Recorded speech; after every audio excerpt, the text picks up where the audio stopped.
Alright, what's going down, everybody? Today I have a match of Team Deathmatch on Estate, and I'm using the mini Uzi. And there are some points in this match where it goes to host migration and things like that, but and the score itself is like pretty good. It's not amazing, but there are some pretty exciting moments throughout this match, and I think you guys will see that. But you know what? I'm not going to talk about the gameplay today. I've got a special guest with me. Got the two-time national Call of Duty champion on the women's division of the Deserto Sports League, Debbie Hutchinson. Hello. Do you feel proud of all your accomplishments within the Call of Duty community? Oh, absolutely. Why don't you tell them who you really are? I'm Hutch's mom. You're getting shy. Yeah. You're getting bashful. I'm getting shy. Why are you getting bashful? You're just talking to me right now. You don't need to worry about the other people that might watch this video. Okay. Yes, I am Sean's mom. Do you have any funny stories with regards to me and playing video games? Like, was there ever a point in my youth where we ran into some impasse where I really wanted to get like a game or play a certain amount of video games, and you had to like drop the Debbie hammer and be like, no, that's not going to happen? Yeah, pretty constantly. Yes, you would get that video magazine. I was subscribed to Nintendo Power, yeah. And you would read that cover to cover and didn't have most of the games, and you would still be able to talk about what you needed to do to play the game. But we usually said no to the games. Did I ever ask you to buy a gory game and you guys said no? I don't remember doing that. Not so much a gory game, but just games. You were constantly wanting games. Right. And that went on right up until I was in high school, and yeah, up into high school. Then you had your own thing going on. What is your favorite Hutch? And I say Hutch because, well, my dad's name is Hutch. Her husband, my dad, his name is Hutch. And so it might be confusing, so we'll just say Sean right now. But what is your favorite Sean story growing up? Like, if you had one story that you could share with the 75,000 people that follow this channel right now, what would it be? Oh, my. I can't think of one now. Yes, Now you that can. put me on the spot. Yes, you can. Let me think. You were just always making us giggle.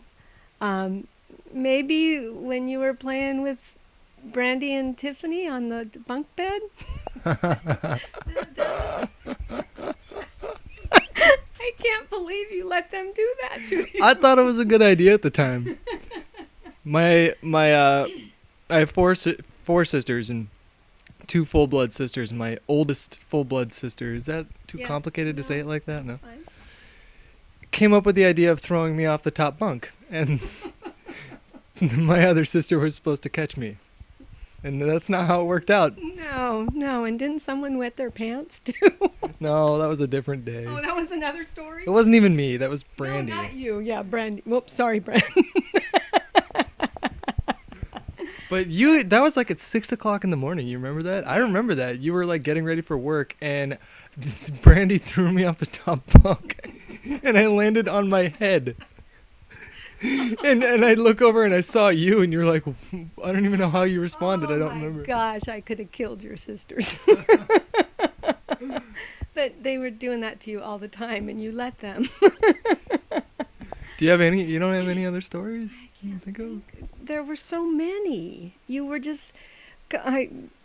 what we were talking about the other day, do you want me to bring that? I don't remember what we were talking. I don't know if I want you to bring it up. You couldn't walk home from school. Yeah, tell them. They deserve to know the truth. I want to hear. Second grade? I was in. It was in Mrs. Pietzi's class. I was in third grade. Yeah. Third grade, and he's walking home from school and couldn't walk. He was hurting. His stomach was hurting so bad. So one of his sisters stayed with him, and the other ran home. Tiffany stayed with me, and Brandy ran home. And Brandy ran home, and she runs in the door, and she goes, "Something's wrong with Sean. You have to come get him." Well, you have to explain that our grade school was literally a block away from our house. Yeah, so actually like 2 blocks away. And so we hopped in the car and we drove a block, and there you were on the sidewalk. So we got you in the car, and you're complaining that your stomach's really, really hurting. And so we rush to the doctor's, and when we get into the building, you tell me you have to go to the bathroom. And I did. And so I let him go into the men's room, and I waited and waited and waited.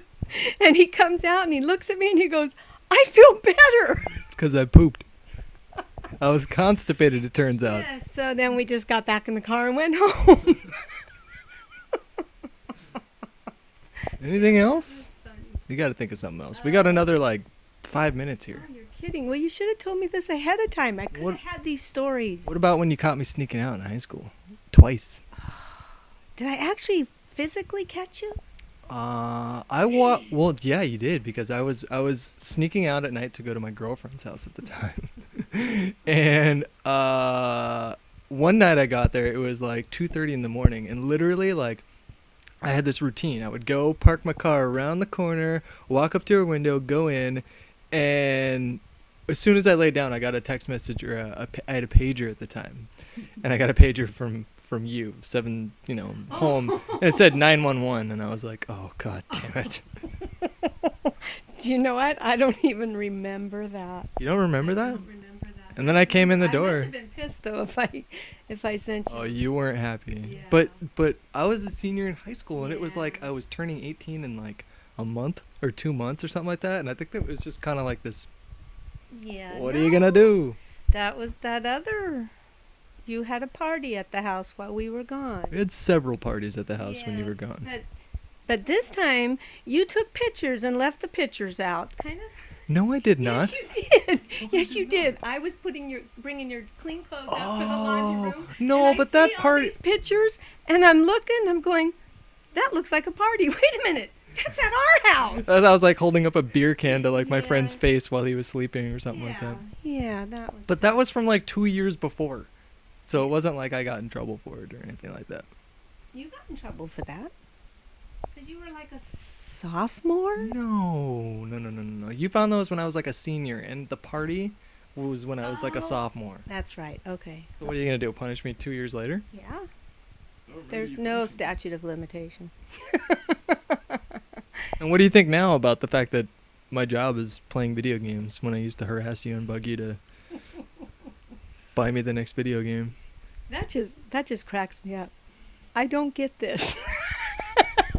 Neither do I. I think it's a clerical error. I think this is great. I think it's wonderful. I just don't get it. You know what's funny to me is that you tell members of our extended family and your work friends, oh, my son's on YouTube, go check out his channel. And I'm sitting there talking about my favorite sexual position with my girlfriend. I do tell them that you talk about anything and everything, and that not to be shocked. So, but I think it's cool, and I do tell everyone. Everyone. I don't know. What else is there to talk about? I don't know. I do this all the time. Yeah. You don't even know what to do. Well, what did you... I sent you an email of an article you wrote long time ago. Oh, why are you bringing that up now? Fun. It just made me think of it. It was just something you had said years and years and years ago, and then you turned around and did it anyway. Yeah, I had written this article saying how San Francisco was a piece of shit town, or basically something like that. It was just full of homeless people and stuff, and that I'd never moved there. I was a senior when I wrote that, and then I ended up moving down there. But I'm back now, so. Yeah. But that just popped into my head. What else do you don't have anything else? Nothing else? I mean, how was I, rate me on a scale of 1 to 10 in terms of high maintenance child? Oh, Lordy, 10. I was a 10? You were a 10. Well, I broke a lot of bones, but Well, when you were just learning to walk, we lived on the house on Walnut Street. We're 2 flights of stairs up from the sidewalk. And we were busy. It was a Sunday morning. I think we were making our big breakfast. And you guys were out in the playroom playing. And I went and checked on you, and you were gone. I mean, we're talking 2-3 minutes between the last time I looked for you. And I look up, and the front door's wide open. And I go outside on our front porch, and again, we're 2 flights of stairs up, and he's down on the sidewalk talking to a neighbor. How old was I? Was I 2 or 3 or what? Probably about one and a half. Oh, wow. You had just started to walk. I was really outgoing when I was a kid. I'd talk to everybody. Yeah. And how you got down those stairs, I'll never know. I think you went backwards, feet first. I don't. You went on your stomach, backwards, feet first. That's what she said. Yeah. Okay, well, we have 27 seconds left, so I think it's safe to say we can wrap it up. But thanks for coming on. I'm sure you'll tell all your work friends about this. Yeah. I'll give you the link when it's uploaded. Okay. You have anything else to say to the people? No, just that I love you. Aw. Be nice to your mommies. They're good people. Thanks for watching. DJ Keemstar wants to talk to you. For Mother's Day. He just wants to tell you Happy Mother's Day. Can I talk shit to her? Like, well, can I talk shit to her? You're like really, really tired? Yo, can I talk shit to her? She's really, really tired. Yeah, I'll get my mom. Can I talk shit to your mom? Yeah. I talk shit to my mom all the time. Oh, Lindsay Hohan's mom, how's it going? Hello. Hello, Lindsay Hohan's mom, how are you? I'm fine, and how are you? Good, good. Are you excited about Mother's Day? No. Not at all. How many kids do you have? What's that? How many kids do you have? 3. Oh, 3 girls. Oh, precious. Oh, I'd love yeah. to live over there with all you dolls. All right. Oh, yeah. It's Hold beautiful. It's nice. Hold 1 minute. We're going to get NyQuil's mother in the party here. NyQuil? Dude, she's not coming. Not tonight. Okay, well, because your mom did not show up, then you're going to have to represent your mom. Oh, I need NyQuil versus Lindsay Hohan's mom. Fight!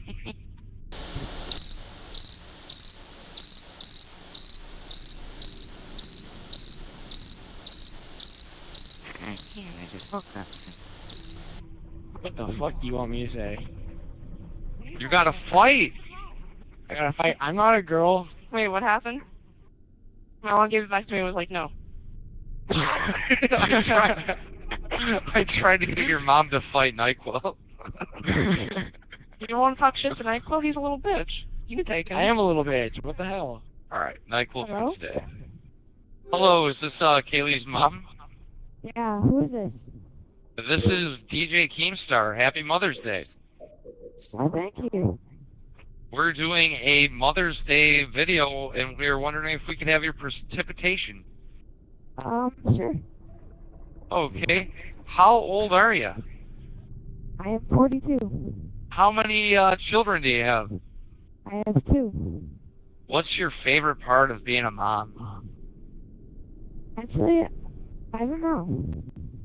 Has anyone ever told you to fuck off? Kyle, who are these people?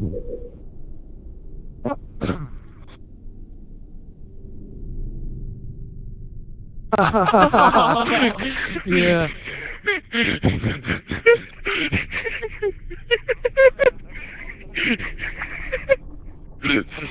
Hey, Mom. Hi, Halo King's mom. How are you?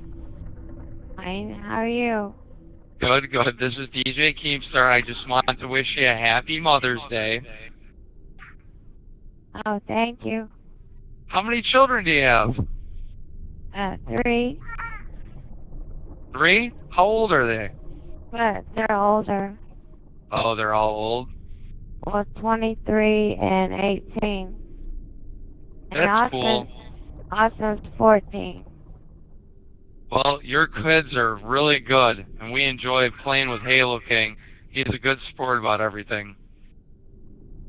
That's good. When's the last time you sucked a dick? I gotta go now. Bye.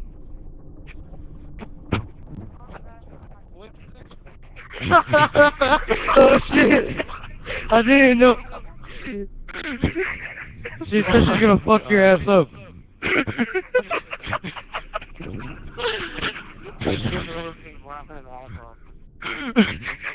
Tell your mom I high. said... She's high right now too. Yo, tell your mom I said I'm sorry. Okay, so, I think we made a Mother's Day video. Alright, I think we got it. Alright, I gotta go. Alright, peace. Tell your mom I said hi. Get it? Hi?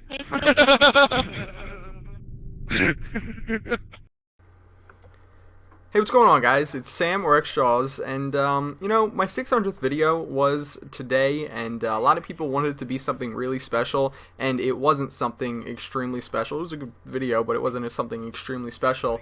But a lot of people wanted me to do a dual commentary, because that's what they're called, with my mom, and that's exactly what I'm doing today. So why don't you introduce yourself? Hello, everyone. I'm xJawz's mom. It's Do you introduce me like I know that you and Dad tell your friends that I make videos on the internet. Yes. Now I don't know exactly how you describe it to them, but please tell me you don't say xJawz when you describe it to them. No, I do not mention my name as xJawz's mom at all. No, I'm saying, do you ever refer to me as xJawz when you're talking to these people? No. I think I did that once and I got in trouble for it, so I'll never do that again. Yeah, in trouble by me. Yeah, All right, yeah. So, anyway, I just needed to ask that because I needed to make sure that that wasn't what was going on. So yeah, some people asked some questions on Twitter. You know what Twitter is, right? Yeah. Do you have a Twitter account? No. Why not? You know what? It's another thing that I'd have to keep on top of. Nobody would want to follow me or anything, so A lot of why people, bother? a lot of people who subscribe to me, I think they would follow you. Not because you're, you know, who you are, but they would follow you because you're xJawz's mom, probably. Maybe. I have no clue. All right. Well, anyway, some people sent in some questions on Twitter, and I'm going to ask them to my mom. So the first one is, what do you think of your son playing video games and making money from it? I think it's cool if you can do something that and make money at it, and you would normally do it anyway. Why not? I mean, especially since it's something that, you know, a person enjoys doing regardless, so why not? I think in life it's like the pinnacle of things that you can do as far as, you know, career-wise, like making money doing something that you enjoy. And I don't think that's something that a lot of people have the ability to do. You know what I mean?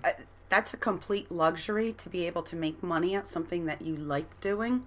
Mm-hmm. Most people hate what they do, or at least become to hate what they do, you know, so it's definitely an amazing thing to do, that if you make money and enjoy what you're doing, it definitely is the pinnacle. All right, so this kind of ties into the next question. Do you support Sam's decision to spend time making these videos rather than getting a normal high school job, such as babysitting or working at a minimum wage job? I think this is a great way of making money rather than flipping burgers or babysitting. And you know what? It doesn't require me to do a darn Yeah, thing. that's what you love. The fact You that know, you I don't have to provide a car. I don't have to provide, you know, anything. And Sam can do it when he wants. Yep. You know, put in your own hours, make your own Be your way own in boss. life. Yeah. Definitely. Yeah. All right. So the next question, we were actually talking about something like this yesterday, but the question that this person asked was, Sam curses a lot in his videos, so I assume he does as well at home. Correct me if I'm wrong. What do you think about this? Well, first part of the question is I do curse a lot at home. I did. Yeah, you do. Probably because I curse a lot. Well, it wasn't always that way. No. I guess we should kind of dive into this. So we don't have. I mean, as far as I would assume that, like, I don't know, if you were to ask me like 3 years ago about maybe like 5 years ago, I don't know, about people who curse a lot, I would assume that there would be like some sort of like problem with it. Yeah, but there's like, a negative connotation. I try to teach you that, but you know yeah, what? you To did. be quite honest, I mean, you're older, you're going to make decisions on your own. I remember when Joe, like about 3 or 4 years ago, my brother cursed a lot, and my parents never sort of regulated it really before. I mean, past the age of like 10. You remember when we were 8 years Yeah. old? Remember when we were like real young, and in the car, we would get like we had a deal for like 5 minutes. We could say any curse words we want. And I loved that. And it was the escalated. best. It escalated from when we were like 5. From like, what were the words that we would use? Like, It but would, it would be like stupid. Like, stupid was a bad word to us. Yeah. So I would say, oh no, don't say stupid. Say silly, okay? Then, like, third or fourth grade, then it became like, damn it and fuck and all the bad ones. I mean, shit. Yeah, it escalated. I mean, escalated is what I was getting at. So yeah, anyway, so about 3 years ago, I would not like that Joe cursed a lot, and Joe's a couple years younger than me.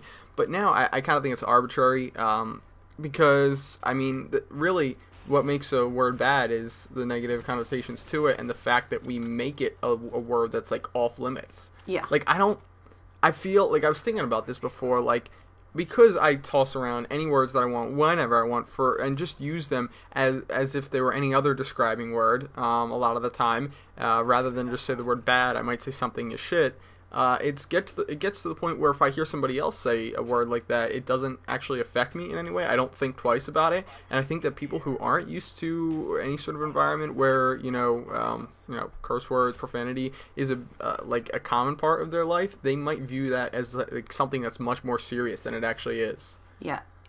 In our household, it's not serious. It doesn't fucking matter. No. Cursing means nothing here. All right. I don't want people to get the idea that we're like the most like absolute relaxed people, and me and Joe can run around and we actually do walk around in our boxers sometimes. Yeah, but you can't say fuck you to me. Oh yeah, that you can to Dad, but not to me. No, but like we can't. Even though like I can say the word fuck to describe something, like this is fucking stupid or something like that, I can't say fuck you to Mom or fuck you to Dad.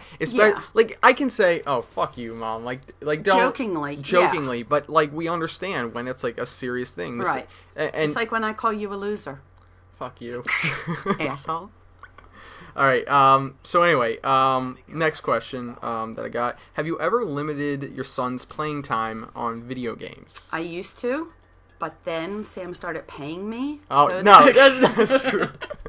No. Like with Xbox, it used to be... It used to be, limited, but to be quite honest, as long as your grades and things It's are always cool, been grades. She always likes to bring up grades. I know. Well, grades equals college. College equals more money.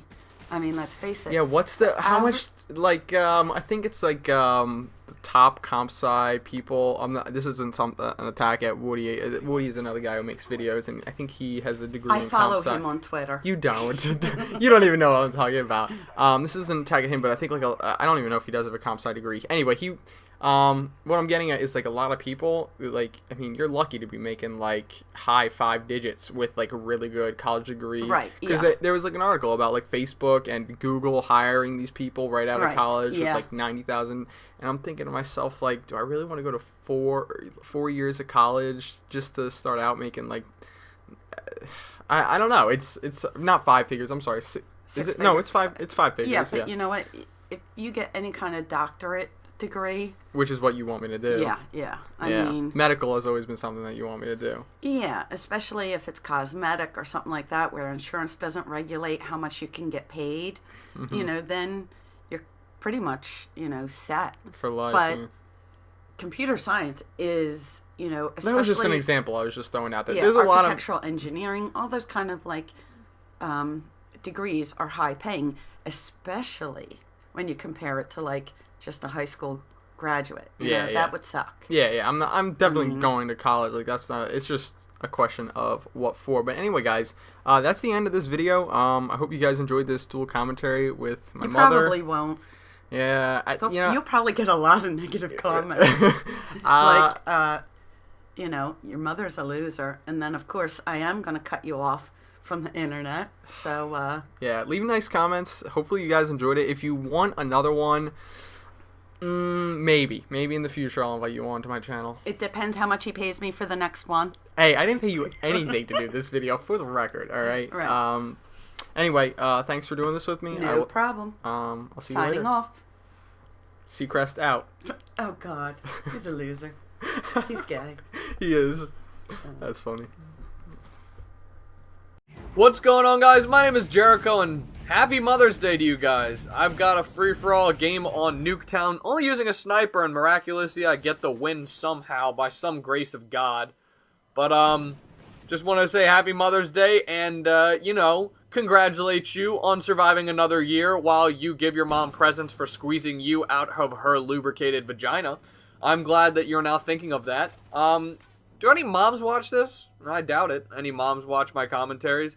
Pretty cool mom if you do. If you just so happen to maybe, you know, stumble upon this because you're looking at your son's browsing history, as long as you haven't found anything bad, you know, just stop looking at the browsing history. Or do him a favor and clear it, and don't look at his browsing history ever again. Because innocent little Timmy will never look so innocent again once you find Pornhub.com. No, so I was thinking earlier this morning because I had to wake up at 8 a.m. to make my mother breakfast. Luckily enough for me, I got to skip church, which is a rarity. If you understood, like, my mom is a devout Catholic, and my father, he's a Methodist, but he doesn't really care. He just goes because mom tells him to. I, on the other hand, want to bang my head against the wall because I just don't like waking up early for church. So, you know, I get to miss church maybe once or twice a year, luckily, you know, for no reason. I get to miss it for no reason once or twice a year. I've now, in my older age, I have learned that I can spend the night at, like, my friend's house and not have to go to church the next day. That is a nice skill you guys all should use. Well, anyways, I didn't have to go to church today, which fucking freaked me out. I woke up at 8, and I was like, oh my god, no church. So I went downstairs and made breakfast. Had some nice pancakes, some sausage, some eggs, made some omelet, whatever. And I was thinking, you know what? You know what Mother's Day really is? It's really about giving your mom a gift for squeezing you out. That's what it's about. Now, it's not about, you know, the fact that she cleans your house, that she does your laundry, that she's basically a slave. No, it's because she squeezed you out of her vagina. And now you might be thinking, well, that's a nice image, Tucker. Why would you talk about that? Well, I'll tell you why. I think that there should be a graded scale, okay? Now, imagine, like, you're at school, right? And you get a paperback, and you have, like, A, B, C, D, or F. For some reason, people decided E was fucking retarded and didn't want to have it in the grading scale. You could also think of it as like a number line. So you have 0, 1, 2, 3, 4, 5, etc. If you are the first child, if you are the A child, the number one child, then what you get for your mom's Mother's Day is something fucking awesome. You know why? Because you were her first child. She not only probably loves you more than your sisters and brothers, but on top of that, you hurt the most coming out. You were about as equivalent of taking a golf ball-sized piss out of your dick hole. It was like shitting out a porcupine if you're a guy. I'm trying to put this in terms of you. Therefore, you must get her the nicest gift. Now, what might be the nicest gift? The nicest gift, I don't know, a $25 gift certificate to a day spa, or a box of chocolates might do. Alright, so you're the second child. You know, you're maybe not as loved as the first one, but hey, they always wanted a family of 4, right? And that's why they got the dog before you. Therefore, you're still pretty much on the hook. You gotta get your mom a nice present. She loves you just as much as she loves the older child, but let's be real here. You're the second child, and you are probably a mistake. So, you're the second child, you should probably get her something like a $20 gift certificate to Macy's or somewhere, so she can, you know, shop, get whatever she wants to do. Now, the third child and the fourth child, you guys are the shit childs. I'm sorry to say, but no one really planned on you. Maybe you were a twin or a quintuplet. Maybe you were even part of a quad inside your mother's belly. But the fact of the matter is that you are the last ones, right? You guys, your parents have already put forth the effort to raise the first two ones. They kind of just left you on your own, didn't you? If we were in the wild, your first brother, he would be like the king, right? And then your second brother would be the prince, and then you would be the Down syndrome tigers that got left out in the wild to die. No offense, this is just, you know, you're unlucky. So you're unlucky, but you are lucky on Mother's Day. You know why? Because you guys don't have to get your mother shit. You can get her a card, and she'll say, oh, thank you, second and third and fourth childs, for getting me, like, inferior gifts to my first child, but that's okay, because I still love you less than the first child. Now tell me, by all means, if you are the fifth child, the sixth child, or the seventh child, or any number child after that, let me tell you this. When you came out, it was like a slip and slide. Your mother, she didn't have to put, the doctor was like standing there with a tarp and was like, push. And she was just like, let's see how far we can shoot this one, Johnny. Shot you halfway across the room, and that's why you are a Down syndrome child. You got hit your head against the wall because your mom pushed too hard. So, that is such a disgusting reference. Oh my god, this is a disgusting commentary. At least it's entertaining. I hope there's no 7th child watching this, like, oh Jesus, my mom doesn't love me. I don't want any blood on my hands. But you know what? You guys are the luckiest of all, and I'm envious of you guys on Mother's Day. You know why?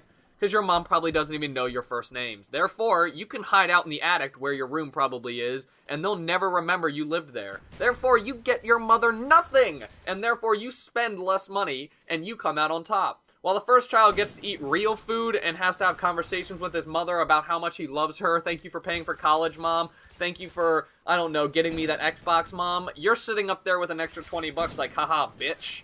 What can I spend this on? Probably a hooker. Or you could rent a friend, since you're stuck in the attic and they don't really know you're there. Or you could probably, I don't know. Let's go, you could buy a mom. I'll start a business, rent a mom. Whew! Anyways, I am full. Thanks for watching, guys. My name is Jericho. The commentary is coming to an end, but I hope you guys enjoyed the disgusting nature of this. It came into my head, and I didn't understand really why I was thinking of a graded, like, interest category where, you know, the favorite child has to put out the most effort. Thank God I'm a first child who's not the favorite child. My sister who's adopted is a favorite child. And yes, I do I do sometimes get the favorite, little, like, oh, spiel, like, oh, Tucker, we love you so much. You know what, that's fine. Bitch, I'm Jericho. That's all I gotta say. Please like, favorite, comment, subscribe, do whatever you want to do as long as it's positive feedback, and I'll talk to you guys later!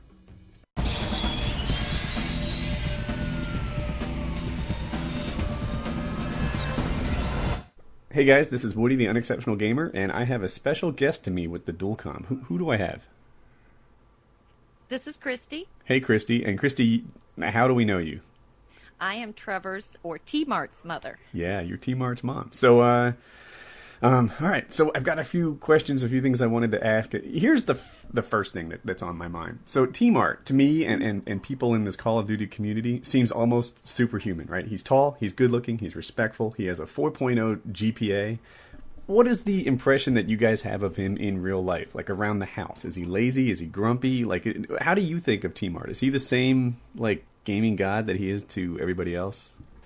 He has tendencies to be. No, he really has been a good son. He occasionally has his grumpy moods, but for the most part, I'm very blessed. All right. So one of the subs asked this. So people don't know, Tmart has a 4.0 GPA. Did he do that on his own, or did you have to, like, stand behind him with a whip and a chair like a lion tamer and get him to do his work? Honestly, he has done it on his own. Ever since he was little, the rule of thumb I always had with him was before he could do anything else, he had to have his homework done. That's the extent of what I required. And he's just very self-motivated, and I think that comes across in his YouTube channel and everything else. He's really good at doing it himself. Yeah, I can't tell you how many nights I've been like, Tmart, let's play. And he's like, I have to do this first. And I can tell maybe he's rushing, but not so much that he didn't get perfect grades. So yeah, I don't know, good kid. Well, teachers have always said that they would talk to him because he would be doing homework in their classroom from the class beforehand, but then they got to the point that he still did the work in his classroom, and it was never a hassle, so they always just let him do whatever he wanted because he got everything done. Pro tip. Use your school time, double or multitask there. So here's something I've got going on. I went to this MLG event. You're familiar with MLG events, right? Mm-hmm. Yeah. And one thing that was interesting to me is I saw all these odd couples, right? People that didn't look like they would be friends in a world where, like, age, size, shape mattered, right? I saw, like, football players and band geeks on the same competitive team just doing their thing together. And you'd look at them and you'd think that they wouldn't be friends. And then it dawned on me, like, oh, they're probably friends because they met in the online world, right? One's from Indiana, one's from California. And if they were in the same high school, they wouldn't be a natural pairing. But because they're both, Halo players, for example, they're, a good match. And they got along together and really never cared about anything else but, like, what's inside and probably gaming ability. Is it weird? Well, better yet, so then I realized, like, Tmart and I are another one of these odd couples, right? I'm 38 years old. Is it weird for you to know that he has a 38-year-old friend? I mean, did you ever worry that I was some kind of pedophile or bad guy? Maybe I wondered right at the very first, but what I was really pleased with is I felt he had a mentor that could help him through and make good choices as he navigated into this new realm that he's in. I mean, like when you guys went to Boston, I was glad that he had someone that was older, had a family, a little more responsible, rather than a bunch of 18-year-olds heading out. So I've always thought of it as a good mentorship for him. Yeah, I'll tell you that pressure weighs on me too, right? Like we went to paintball, for example, and I'm like, all right, let's make sure that the Tmart doesn't do anything here that his mom wouldn't approve of, because like I'm like, am I chaperone of this event here? Like it crosses my mind. So yeah, and I think it's neat that all different age groups can get together and they can learn from each other, and just help each other out. Cool. So how's it feel to know he's going to be moving out soon? He's 18. Has he talked to you about that? Off and on, he has their certain days when he is in one of his grumpy moods that I'm ready to pack his stuff for him and help him move out. Uh-huh. And then there's other days, I mean, it's just been he and I his whole life, so I do sort of worry about what am I going to do now that he's off on his own. But yeah, so I wasn't going to bring that up on my own, but so Tmart, and he doesn't have any brothers and sisters, and his dad's not in the house. Right. So that's like an even bigger change, right? That's a really empty nest. It's going to be totally empty, and I want to try to do the right thing. I'll miss him terribly, but I've done my work and I've laid the foundation, and I just hope for the best. And he best be calling his mom quite a bit and checking in. And oh man, you should have. I've been trying to get him to go to UNC. So I live outside Raleigh, and UNC is like 30 minutes from here. And I've used all the persuasion I can. I'm like, dude, we will bake cookies for you, and you can help me move furniture when we need it. That's my wife's big benefit. And like, if you ever need help with something, I don't know, some sort of encounter, or maybe he needs a safe ride somewhere, like I can be there for you. I want him to be at UNC. I would totally help him out, but he said it wasn't meant to be. no, it wasn't. He had a couple of tuition scholarship offers to 4 years universities, and then he had a local scholarship. So I think he might stick around here for a little while longer, which makes me somewhat happy. But when you say stick around there, so I'm gonna totally sell him out right here. He's talked to me about some moving out plans that I wonder if he's talked to you about. He's talked about getting an apartment while he goes to school, even locally. Have you heard that? It's very minor, but probably not as much, because that's what I'm always afraid of. He's afraid to tell me because he knows that then I'm going to be total empty nest. So, but I mean, he's got it pretty cushy here. He's got an entire basement. He's got an office area, his bedroom. He has his laundry done, and everything else. So if he wants to lose all that, that's fine. My guess is he'll start to truly appreciate that after he's lost it, not before. So, yeah, yeah, we'll see. That's true. There's another thing. So when I was like, I'll say 18, 20 years old, something like that, in my head, I issued this parental report card, right? It was like, all right, so let's see. That time they made me wear high waters or floods, depending on where you're from, for 4 months because summer was coming. Huge mistake. Kids made fun of me. It was a really difficult period of life.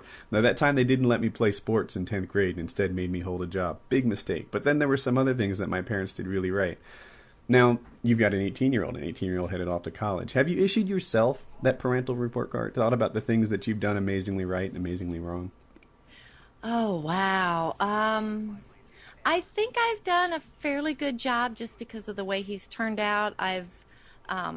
We've always had a good relationship. He's always been able to tell me things, and I think I've not overreacted to him so that he would always feel he could confide in me. I think there's times I probably yelled more than I needed to or should have. I was pretty strict, but I don't think too strict. I think just the right balance. I don't know. We should probably ask him how he think I did. Is he right there? He's right here. Get him on the mic. Hello? Trevor. What's So, up? I don't know if you heard the question, but here's the deal. When I was around your age, in my head, I issued this parental report card. I sort of looked at my parents and thought about like incidents growing up where I did things right and or not where they did things right and where they did things wrong. You know, when you think about like your mom's parental report card, can you think of some of the things that she nailed and some of the things that she totally missed? Okay, guys, so I'm going to cut this right here because the conversation with Trevor and his mom was awfully long. It was almost like a mini podcast. So I'll put the second part in a second video. I'm already into my third game here. But I encourage you to, like the video and check out part 2 because there are more pictures like this where that came from. I have 3 more, and they're awesome and they're funny. So so that's it for part 1 of my dual comm with Trevor and his mom, and part 2 will be coming shortly. Hello, ladies and gentlemen, it is a white boy 7th Street bringing you some resistance, domination, ground war gameplay using the specialist perk package, using a PP90 silencer with rapid fire and steady aim, which is a deadly combination, the deadly duo, or Three Stooges, I'm not sure, but they work well together like peanut butter and jelly. But Mother's Day is coming up, and for the last few years I've been really depressed on Mother's Day. As you guys know, my mom passed away a few years, and ever since then, like, Mother's Day just sucks for me. I'm like, fuck everybody, fuck everything. I don't want to have anything to do with anybody or anything. I just want to stay inside and eat ice cream and be sad about things which I can't change, and I refuse to be that way this year. I want to be positive. I want to be happy. Nobody wants to be sad, and I'm not going to let myself be sad this year. I want to remember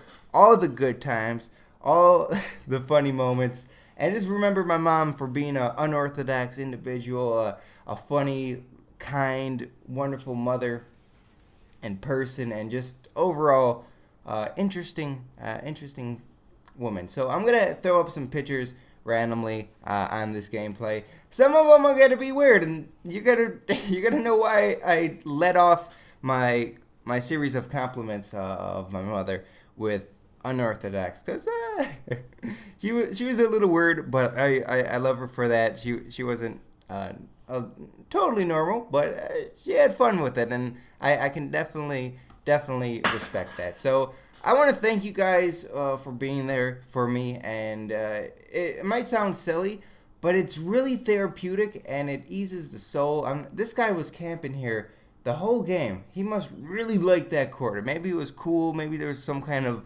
exhaust going, like a little pipe out in that corner, blowing some hot air. Maybe he likes to put his butthole on it. I'm not sure, but it's really therapeutic to say words out loud rather than think them or text them or whatever, and it's nice, and I really do appreciate you guys listening to this, because it helps me out tremendously. I hope I do as much for you guys as you do for me, because you guys help change my life, and I hope I can just do that a little bit and make your day a little bit brighter and whatnot. So I'm gonna request all my goats out there listening to this video right now, do something special for your mom, because it doesn't last forever. You might not like your mom all the time, but she knows what's best for you in the long run. It may not seem that way right now, but she's just out for your greater good. You better believe that. It might sound stupid in some situations that she doesn't let you do stuff, but in the long run, overall, in the big picture, it's for your own good, and I just hope you guys do something nice for your mom today. Whether it be, I don't know, give her a free coupon for a back rub or a foot rub, or do the dishes for her. Go out, pick some flowers, write her a nice note, say, Mom, I appreciate you for everything you've done for me, and I wish she was here to see where I am now in life. I'm, successful. It kind of sucks. I know she's looking down on me, and she knows that I'm doing something good with my life and playing video games wasn't a waste, and she did believe in me. She really did, because I had to kind of put my life on hold after I graduated high school to kind of help her. She was, going through chemotherapy, and, she was going to the doctor all the time, and I had to help with all the house chores and make her food and stuff like that, go out, get the groceries, whatever. And so with my spare time when I wasn't doing the housework and stuff, I was on YouTube and playing video games, and she believed in that. And I made I think some toolbar money back in the day. It was like, it might have been $25 or so, maybe it was $100, I'm not sure, but I was so proud of that. And I was like, mom, I made $100 off the internet, look at this. And then she was just freaking out, and then I would try to explain her like 360 no scopes, and I got the world's fastest nuke, or I got a nuke, or I went 95 kills in one. And she would try to listen and try to understand it, and I really did appreciate that. So yeah, without her believing in me, I wouldn't be here talking to you guys, and I would probably still be on food stamps, to be honest. So anyways, a few memories that I have with my mom. The first one, I wish I had this picture, and I'll try to find it. I had it somewhere around here, but my mom was like, she had a Kimbo weapon. She had like a pistol in one hand and like a Tommy gun in the other, and it was such a badass picture. Like, it looked kind of, the color of it was like after you get a MOB, because it was that older and like orangish yellow type of 60s, I don't know, it just looked like it was from the 60s, and she had like this hat on, and like the clothes she was wearing looks like she was a mob boss or something. I hope I can find it. If not, she was pretty badass. She didn't take no shit. She didn't play no shit, and she's never been about playing no shit. So one memory I have is we would go up north for vacation once a year for a week, and that was our time to get away from the city. The air was so clean and fresh. It was just a big, nice week of relaxing. So we went up there, and it was like right on the lake view. You could see the sunset, or was it? No, you could see the sunrise on the lake, and it was just so pretty. Look at this guy. What? Oh man, I didn't see him. So anyways, is it just me, or once you get a few knives in a row, you just want to knife everybody? Like, you would go out your way to get a few knife kills, even though it's not the best tactics. So anyways, these people would these people on the last day of our vacation, they pulled up in an RV. I guess they were gonna rent the cabin that we were in after us, because it was like a week at a time you could rent, and they parked like right in front of our view of the lake. My mom wasn't having that shit. We asked them nicely to move, and they didn't. And so she was like, okay. She went inside. She got a paintball gun, and she started shooting the RV. I was like, Mom, what are you doing? Are you crazy? She was like, yeah, a little bit. And she was just shooting, and eventually they did leave.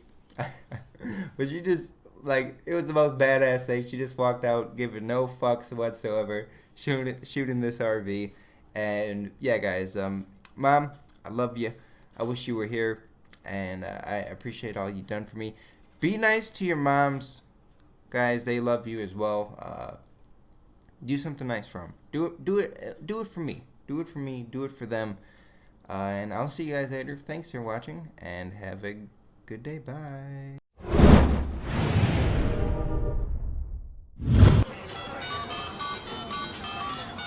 Bomb deactivated. Only use me blade? Ready for the next round. Only use me blade?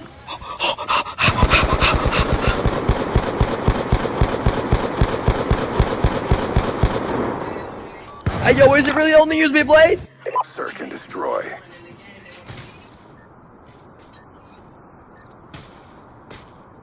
Defend the objectives.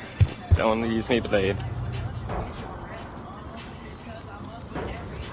I seem to only get into a game with only knifers. I've been in a game with knife handler and Dragonfire deployed. So pretty weird.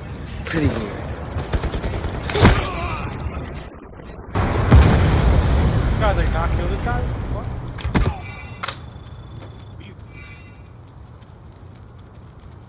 Only use me blade? Oh! Holy crap! Oh! It's only use me blade! Oh my gosh! Oh my gosh! It's only use me blade! Well done. You alright, bro? Do you know who this legend is?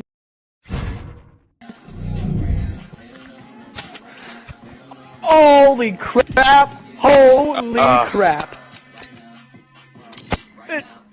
Don't use me, please. That's awesome. Give me a sec. Oh! It's only use me blade, Mom! Mom, it's only use me blade! I'm in the lobby. Oh! It's only use me blade, Mom! Mom, you gotta see this!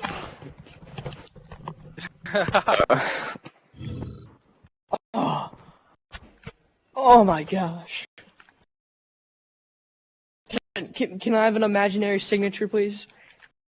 Me too. That'd be pretty cool. Yo, do you guys know how to play like that? I did already. Oh my gosh, he's on my team. Oh, no, Blade. Oh, connection interrupted. No!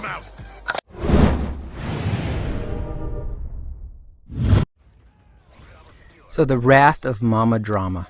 That's right. You know how you see those like commercials on TV, or maybe you've read about it, but you see those pictures of couples when they're expecting a baby, kind of holding hands and looking to each other's eyes very lovingly and all that. Well, let me tell you, it's not always like that. My wife, for instance, who I love with all my heart, have since the day I met her, when she gets, this is, you know, she's been pregnant before, so this time around and the last time, man, oh man, it's a transformation in personality and everything else. She's just not a happy camper. She doesn't feel well. She's always sick. She says that her boobs hurt. Everything hurts. Her back is hurting her. And it's like, what do? I don't know what to do. I mean, she tells me, gosh, I wish you could feel this way. At least you wouldn't be able to stand it for a day. And I have to do this and feel this way for the next, 7 months. I'm like, I don't know what to do. For me, I'm a man. I don't know. To me, it's like, suck it up. That's what I want to say, but I can't say that. That's the last thing you want to say. And it's just like, I can do no right. It's like we're in a room and all of a sudden I'll kind of look at her through the corner of my eye and she'll be staring right at me. And I know in the back of my mind, she's not thinking anything good. There's going to be an argument any minute now. And I'll smile, look at her and smile and try to play it off like I don't notice that she's in a bad mood. But nothing seems to work. I don't know. To me, it's just as hard to be a expecting father, because no offense to my wife, but you got to deal with a lot of stuff. I mean, their hormones are going crazy. You know what I mean? So it's like you don't know what to do. And this is my third time around, and I still do not know what to do. I try to keep myself busy as possible. I'm out doing the lawn. I'm out working on the car. I'm washing the dishes and all this stuff to try to make her happy. Every once in a while I'll say, hey, you're pretty lucky to have me, I try to do that like Jedi mind trick on her, kind of making it seem like I'm a super great guy. But it's kind of hard because I'm pretty lazy, to be honest. And I don't know, man. I'm she's on fire this time around. It's going to be a rough 7 or so months. I'm telling you. So, before you think about having kids, think about how your wife is going to respond to being pregnant. It's not a very comfortable situation, at least not at the beginning. I think later on they become more used to the feeling, so emotionally and psychologically they're not as bothered by it. But it's tough, man. It's just as tough as, it's just as tough on the woman as it is on the man. And I always think about, how when you see a pregnant woman, a lot of people come up to them, oh, they'll pat their belly, oh, look at you, you're pregnant, blah, blah, blah. And I always think, nobody ever comes up to me and pats me on the balls and says, hey, congratulations, you got her pregnant, huh? Obviously, they wouldn't do that. That wouldn't be too good. But this has been serious drama. I love my wife. She's in a badass mood. But you know what? It doesn't matter. Be kind, be good, be safe, because I have to be. I'm out.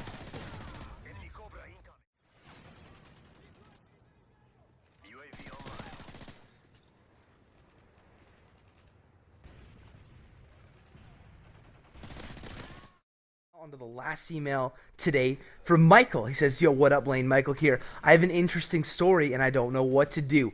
I was at my friend's house the other day about to go out. I was going to get my wallet and didn't know where I left it, so I asked his mom where she put it. She said her room, so I went upstairs and started looking around, and I found a dildo and freaked out. We left and I was just speechless. I can't really confront her about it, but I can't look at her the same now. I've known him and his mom for at least 10 years and I don't know what to do. Thanks from your bro, Michael, and I need your immortal advice. Now, Mike, I'm going to go out on a little bit of a limb here. Now, bear with me. You know her for 10 years. She's comfortable around you. She has these toys. Is the husband out of the picture for this story? We're just going to assume that he is. Maybe she's just a little bit lonely. Like I said, she's comfortable around you. Maybe you could help her out with that, if you know what I'm saying. But if you want some real advice, it's a normal part of life. Women have that. She didn't leave it out on the fucking kitchen counter for all her friends to touch and find and everything. You just happen to stumble across it. It's just something you're going to have to deal with and something that you'll get over eventually.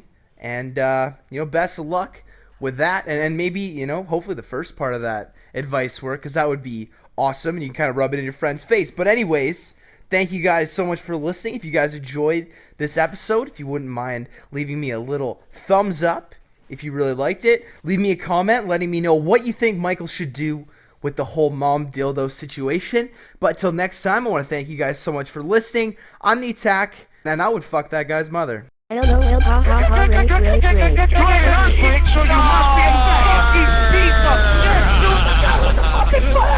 Oh, you like that, bitch? F-A-G. Let me hear you say it. F-A-G.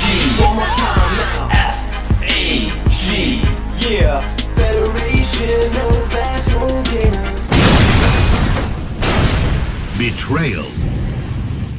Why aren't you gonna put my son on what? Facebook? No. Not all at once, okay? Okay, say, please, Mr. I give to you. Whoa, you can't tell him. You can't tell him what to say. Okay. First of all, why are you famous? Oh, hi, Mrs. Panda. No. This is Panda's mom, and I asked him the same. I asked him the same thing. Why Panda? Oh my gosh. I have no idea why he used the name Panda, but he didn't get it from me. Wasn't that funny? Mrs. Panda, your son wants to be on my Xbox Live friend list, which apparently is a huge honor to him. Do you have anything that could convince me to add him? Dude, I have a lot of things to convince you to add him. That is so No, first of all, that was taken wrong. But we've got like the same kind of humor where it can be taken wrong, but it's funny. I see. So, is he generally a nice kid? He's a very sweet kid. Oh, does he volunteer on the weekends? Well, he's thinking about volunteering on Thanksgiving even. So, to, come on, don't make fun of him. You guys should give more and do more stuff. Oh, Why did you kick me? Ma'am, can I just ask, how old are you?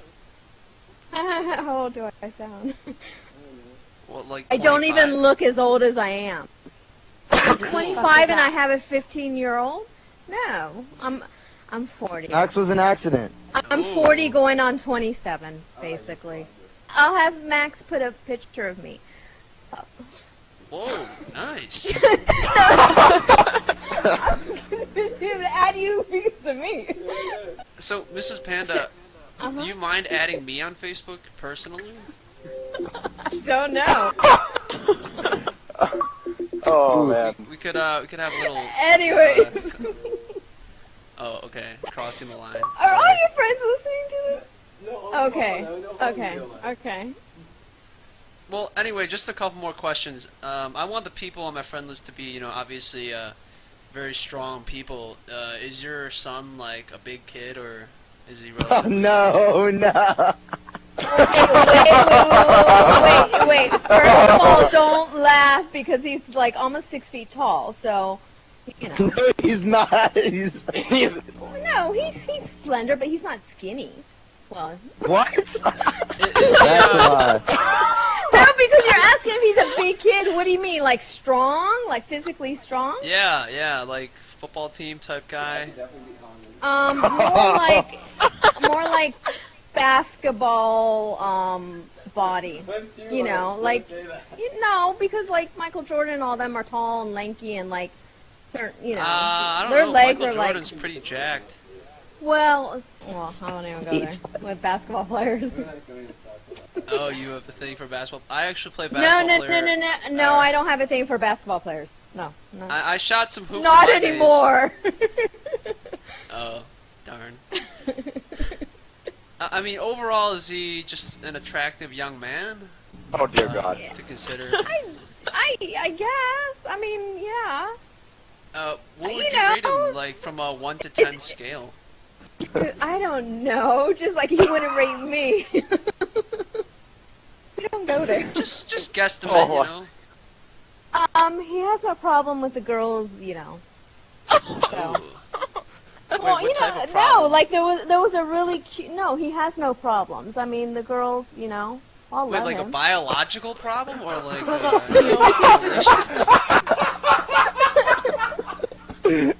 He laughs so hard. He's so stupid. So are you gonna add him? I don't know if he has problems, you know, like getting it up. No, he. Oh my God. Oh well. First of all, I don't want you to add him if you are concerned about him in that kind of situation. Oh, you don't know? No. No. Why are you concerned about it? Oh, someone else want to break it to her? No. Wait. Or are you guys talking about the game? What are you guys talking about? Your son is a homosexual. Oh. He's not that gay. He's just a little gay. Oh. Well, sorry. I don't think my son swings that way. I know he's always talking about girls, so. Guys. Yeah, that's just a cover up. All right, well, ma'am, you sound like a very sweet lady, so I think I'm going to add your son. Okay, I'm back. That was the worst thing I've ever had to hear in my life. The only reason I'm adding you She is knows you're a because your girl. mom sounds really hot, so just. Ooh. This isn't fair. My mom is sleeping. This isn't fair. You get to add Holland, and he doesn't even know you, and you add Panda because his Panda, mom let's go sounds for hot. request. Oh my God. Oh my God. Out of all the people, Best day of my life. I hate you, Panda, Max. can you just? How would you rate your mom 1 to 10? Oh dear God. When she was like 20, I would guess like a solid 8 or a 9. When she was 20. She looks the same as when she was 25, which is weird, but.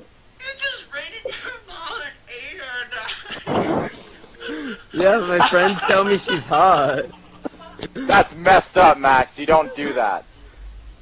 Alright, I have to go for now. No. I guess I will see y'all later. See ya, $2. Nice being on your friends list. Oh my God. Catch you guys later. No. What's going on, guys? Today I kind of have a special video of sorts because it's my 700th, and I happen to be at home with two people that you don't know, but I do, my parents. And I got some questions from Twitter and Facebook that I asked you guys to give me. And I kind of have it broken into 3 sections. The first section's kind of about my YouTube hobby, career, job now. The second part is about me as a child and things that you guys don't know, but they do, and undoubtedly I'm going to get embarrassed. And the third one's kind of a lightning round, which is full of surprises. So we're going to go ahead and start with the first question, which is, how did you feel about my YouTube hobby when I first started out? You know, like initially, not now. Well, when you first started, it seemed like more of just a game, pleasurable, fun activity, kind of frivolous. Mm-hmm. And then, like, did you ever see like me down here making videos and such? And did you ever think, this is really, like, we should probably stop this right now before it gets in the way of anything more important? No, not it. When it started to take more time, we got a little worried that it was going to interfere with other things, but you still seem to be able to balance everything. Yeah. Yeah, well, actually, I didn't have to come down to physically see you. I could hear you 2 floors above yelling and screaming, so I knew what you were doing when you were doing it. Okay. Yeah, see, that's okay. I can accept that. But what about now? How do you feel about it now, and how has it kind of morphed from the time-consuming hobby that you saw it at first to what it is today, my job? Well, I think we're very proud of you. I think you've taken something that you enjoy, you've found a niche, you've figured out a way to grow it, and you've made it into a successful but growing kind of a career. Mm-hmm. I still find it interesting that you get paid through PayPal. And Not anymore. Not anymore. I get paid like a normal person in direct deposit. Okay, well, yeah, when you made that first 99 cents, I thought this was a booming career, but I think it was 24 cents. It was not. It was $5, and it was just for like a quarter of the month. You wrapped it up. You wrapped it up from there. You're right. Okay, I'm glad I did. So, a good kind of off question about that is, has it impacted your life at all what I do? Not like the obvious, I'm not at home kind of thing, but have you had to, I mean, I'm sure you've had to explain to people what I do and all that jazz. So has that, my job, impacted your life at all? It has. I mean, partly because parents always ask other parents, what are your kids doing or what do they do? And it's always kind of interesting to try and explain to people who don't have sons that are gamers and they have no exposure at all to what you're doing. And then people who know YouTube can't figure out how anyone can make money off of YouTube because everyone posts videos. But other than that, I don't think so. No, it's just that you first ask if they play video games. If they do not, then you're kind of a loss to go from there how and to explain what you do, besides saying you make videos for YouTube and somehow you get compensated for that. All right, so give me your best description of my job. Like, imagine I am a parent that has absolutely no children, all right, just one single person, and you have to explain my job to them in the most effective way.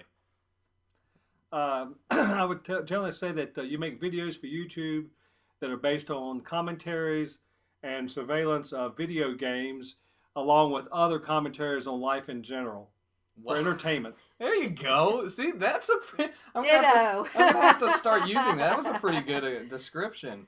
All right, well, but I always add in there that your target audience is generally teens, younger. It's not targeted for adults and people our age, so I never encourage other parents to go and look at your videos, regardless of how many times they ask. See, these people are watching my back. They know what parents will dig up if they find my YouTube. But all right, so was it hard? I guess final question for this: was it hard to let me move and take a risk into when I moved to California? Like, what did you kind of think about that whole extravaganza? Because I know I brought up the idea of moving like 6 months before it actually happened, so that was kind of fast.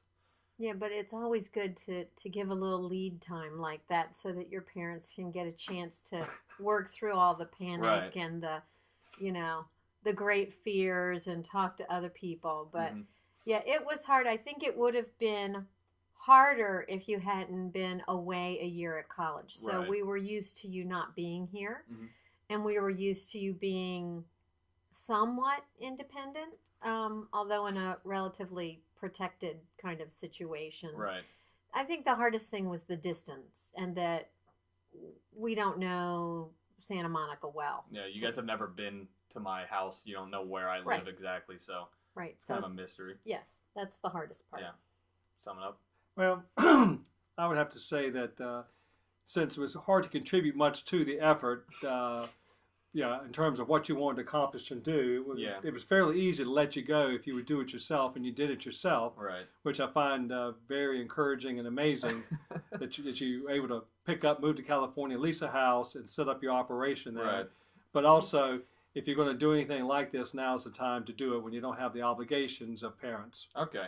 Well, let's go into the more interesting thing that I guarantee you the people listening and watching will enjoy. Was I a problem child? Was I a troublemaker? Did I ever have moments like that? that you just said, why in the world did I have this child? No. There were always those weird little times in life with parents pull their hair out, like when you went through that little phase at Montessori of lying. Well, there was some lying. That's true. I forgot about that. But there was also bringing the materials home, taking little pieces of the classroom material. I used to steal some of the items from my elementary school and my kindergarten and stuff and take them home, I guess. And so we started having to search the backpack before we left school so that he could return those items. I was just really protective of the things I used in everyday life. That was it, though. I wasn't really that big of a problem child. No. Didn't cause you stress. No, I would say pretty normal. Since you were the first child we had no roadmap to follow. So. All right. Well, then what was the worst thing I ever did? Was there? I was a good kid, and I promise you this. But like, was there ever something that you were like, what the hell? Like. Okay, yeah, I would say it was the night that you went to somebody's birthday party, and it was the weekend after you had gone by yourself to Boston. Yeah, which was a panic in and of itself, but you survived that going by yourself. That was the first PAX East when I went and roomed with a bunch of strangers that no one knew. Correct. AKA Gold Glove. But yes. Crazy parents allowed their son to do that. Yeah. Anyway, the next weekend he was home and he was going to someone's birthday party at a restaurant, and it was like from 8 to 10 o'clock or something. And we kind of expected, maybe he'd hang out a little bit afterwards, but generally he was always home by midnight. Most of the time between 11 and 12, and it was never an issue, and there was never a question because he just always came home. Well, this night, he wasn't home, and then he wasn't home, and then we called his cell phone, and there was no answer, and then it became what? Was it like 1 o'clock? 2 o'clock. 2 o'clock in the morning. This is like oh my god! A high it was school senior. student. It was senior year high school. He had not called to tell us anything. And so we called the restaurant. No one answered there. And so, Michael. So I got in the car and drove down there to see if I could see anything. There wasn't much going on at 3 o'clock in the morning down around the restaurant in the neighborhood. So I drove back and not seeing any cars in the ditches along the way. I wasn't dead. I mean, pretty much, moral of the story was that my phone had died, so I left it in my car to charge, and I had gone over to one of my other friends' house to watch a movie. And I neglected to tell them, and that was probably... And he thought that it would be fine to stay out late or all night since he had successfully managed travel by himself to Boston. I think that's a fair trade. You know what? You can see if I'm in the right or in the wrong in the comments below. Either way, whatever. Did I have a life outside of gaming? Was I a sociable person? Yes. Okay. Yes, absolutely. Thank you. So, I had a life. That works well. Okay. Final question for this one. And this one's great. I do enjoy this one. This one had a huge impact on my life. When in our lifetimes, when in the history of our family did it become okay for why was it alright for someone to make our last name an erect penis? Who decided in our lineage that was an acceptable thing to do? Well, you gotta ask your dad that when it's not my name. It's a proud family name, the Boner family. Yeah. Okay. It's actually it's derived from German. It's the American version of the German name Bonner. So, right. Well, some guy just didn't know what he was doing and took out an N. It was 2 N's, Bonner, Bonner, and then what? They Americanized it and yeah, but you have to like our ancestors' house over in Winston-Salem, Lick Boner. That's a what? The what? The Lick Boner house. I didn't know that. You ever been to the Lick Boner house? No. Yes, you have. We have a picture there. Yeah, how was I? Okay, you were little. I don't even want to. That's okay. Well, the world's have full we of traumatized surprises. you yet again? No, wait. And our Irish family. What's our Irish family name? The clan name. What is Manny. it? No, the other one. The Hickeys. Is that it? No, that's not. That's not Irish. Unrelated. All right. Well, Lick Boner's bad enough for me. All right, lightning round. We're gonna wrap it up with this, and basically what's gonna happen is I have 6 questions here. I have 6 questions here. I'm gonna start with Mom. I'm gonna go to Dad. You can't think. You can understand what I'm saying, but you have to answer yes or no. All of them are yes or no questions as fast as you can. All right, starting with you. Ready? Would you still love me if I was a ginger? Yes. Okay, Dad, would you rather fight one horse-sized duck or 100 duck-sized horses? That's not a yes or no, but answer it. The first one. The first one. Mom, does thin crust pizza ever offend you? Yes. Okay. Dad, do you even lift? No. Okay. Mom, is GGTP true? Yes. Okay. Dad, was I a mistake? No. Okay. Yes! I passed the test! It's okay. This whole thing was leading up to that. That's all I wanted to know. I was a planned child. Anyways, thank you guys for watching. My name is Jericho. If you guys like this, please let me know. Like, comment, do whatever. And thank you guys for sitting down and letting me debate and question you and hopefully not offend you in any way. I thought these were fair. And next time we get to do this in reverse, Oh, right? oh yes, we can do this in reverse. Yes, we'll do it. Well, it'll happen. Mark my words. We'll plan our questions and get back to you on that. All right. Thanks, guys. Why will you have the Pac-Man right there? Because I want to. You're not taking the Pac-Man, though. No, I'm not taking it. Okay. Cue cards. What's up, guys? So that's my mom. This is ONLYUSEmeBLADE's mom, and this is Mother's Day. Happy Mother's Day. Thank you, dear. I love you. I love you too. But I figured that for Mother's Day I'd have her on, and I actually had you guys on Twitter ask some questions, and I gotta say you guys didn't really come through with the creative questions. I thought there would have been more creativity. What do you think? I think they were pretty good. Okay. There was some consistency, and there were a few inappropriate ones, but...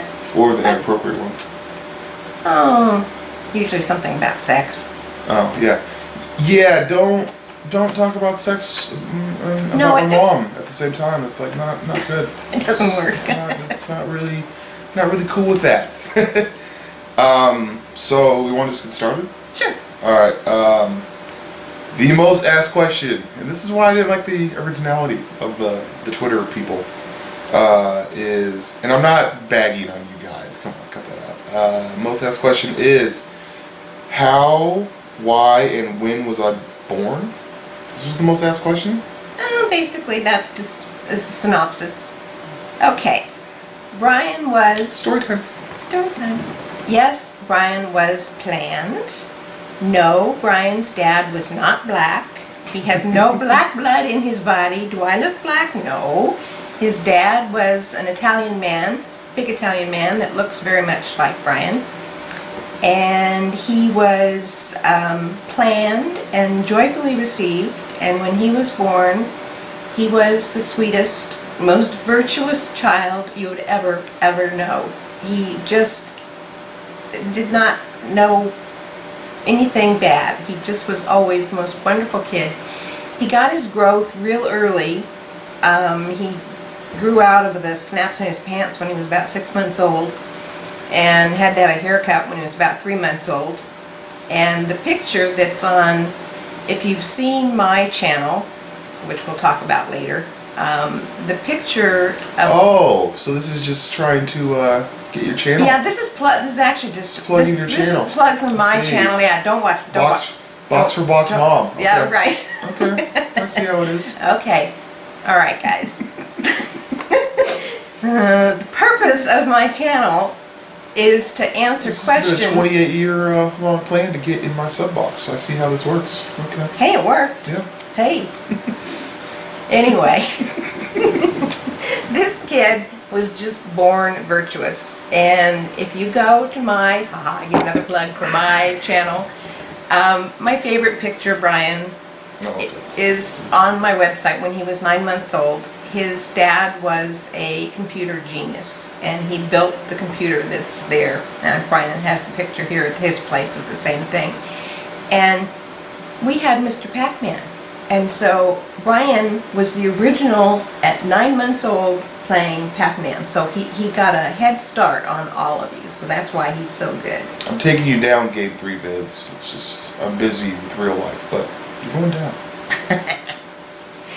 Anyway, he was just Mr. Nice Guy from the day he was born, and when he was 11 months old, big shock, and it was a very memorable time that his little sister was born.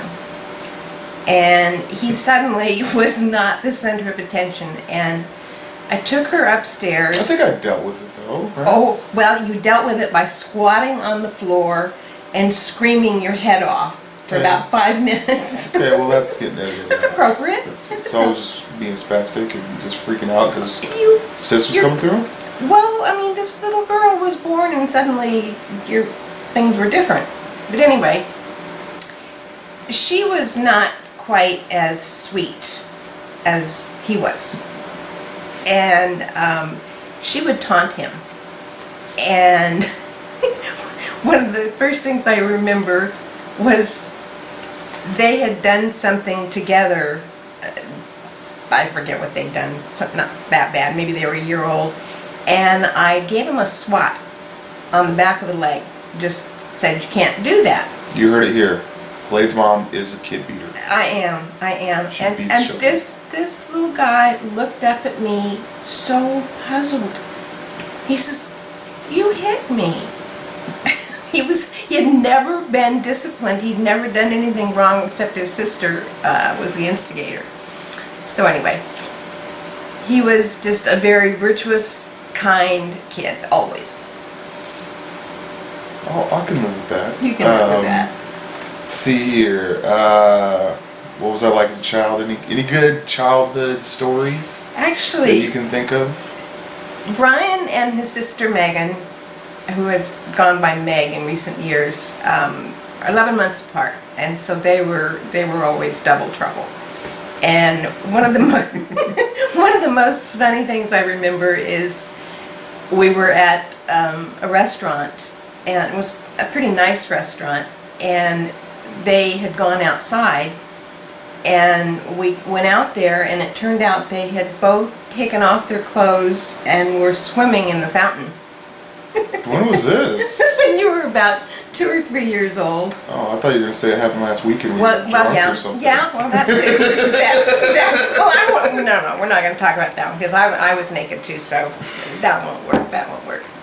No. But anyway, he got his growth very early, and he was height. Perverts. We have an iPhone. Yeah. Okay, sorry about that, guys. Anyway, he got his growth early, and so it was real interesting playing sports, that everybody thought that he was this killer, aggressive kid, and he really was just the nicest person. I'm like the most laid-back kid ever. The most laid-back kid. He played softball or t-ball, when they're 5 years old or whatever, and everybody'd say, oh, watch this kid, he's really trouble. He's gonna, got to really defend against him. And Brian was so nice that he was out in the field one day, or he was on first base, and the ball came close to him, so he caught it and handed it to the other team. And then when he played basketball, he was just feet taller than the rest of the kids. And remember, he played for the Parks Department. And he had this lady coach that really couldn't say much except go win. Just go out there and win, guys. He didn't give him much. What a pep talk. Yeah. But anyway, so you're saying we should score more points than the other team? Is that what you're going with? She did teach some basic defense, to put your hands up. Yeah. And so we were watching Brian, and like I say, he towered over these kids. They hit him, mid-chest, most of them. And we're watching him on defense, and all of a sudden, he just completely backs off. He just walks, backs up and puts his hands down, and the kid makes a basket. And so, timeout, I said, Brian, why would you not stay on the defense? And he said, well, they can't shoot if I'm there. I'm too big. If my arms are up, they can't shoot. You made that up. You said that. You said, Mom, it wouldn't be fair. You're making me seem like I'm some kind of gentle giant that just roams the earth, and like I'm Lenny from Of Mice and Men or something. Like you are the gentle giant of the world, and his dad was the gentle giant of the world. And some of you have asked, and I will tell you that Brian's dad passed away when he was 5 years old, and there was a different. I'm not going to go into this. You can cut this part out. I don't want to talk about that. Okay. Okay. So let's see here. What other questions do we have?